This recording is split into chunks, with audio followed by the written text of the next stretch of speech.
wala ka nang may muntik-muntik ka. Hindi ka na. So, hindi ba natakot para sa buhay? Mas natakot ako para sa kabayo. Kasi ako pa, I'm a huge animal lover. Ang concern ko na sa kabayo kasi natanda na yung kabayo dito.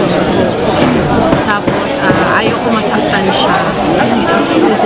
Yung magiging repercussion mo sa Oo, iniisip ko din. Pero sa sobrang bilis ng pangyayari, parang I don't even remember exactly how it felt or what happened. Kasi 2 seconds lang nangyari.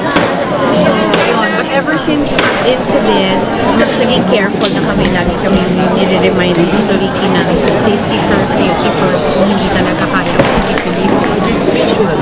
Meron, syempre. Pero pag mga ganito ba, Carda, may pinipirman kayo? Wala naman. Wala kami pinipirmahan na waiver. You know, our safety and our health is number 1 priority pa rin. Tapos, wala. Every man for himself. Syempre, nandyan ang production kasi Ricky para supportan kayo. Diba? You also look after yourself. Alam mo, bilib na bilib sa'yo sa Thank you. Thank you naman kay Direk. And hindi ka daw napapagod kahit mga 5 takes. Ay, sanay ako dyan. Whatever it takes to really make the scene perfect. Ano bang eksena sa may nabutin ng diba?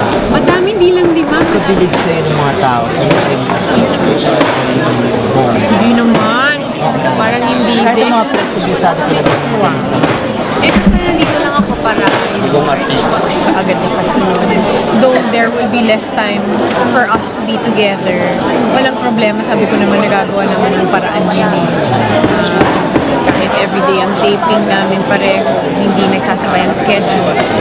Nagagawa naman ng paraan na kapag pagtenga or what, bibisita sa set or bibisita sa bahay. Paano tahimik yung love life niyo? Eh, mas maganda na yung tahimik kaysa maingay. So, paano siya? Your reaction kasi kanina kasi namin sabi niya gusto ka ng first. Oh, yung press ko nila kanina din. Thank you naman. Sa family naman ni Jeff, never ako nagkaroon ng problem. They have been very welcoming and very friendly ever since. Si Tito Mike, recently lang din yan, kakauwi lang din yan. So parang catching up pa. Parang ngayon pa lang kami nagiging close. So I look forward to getting to know him better. Gano'n ba kayo katagal at People, kailangan may acceptance yun. Dapat sanay na kami doon.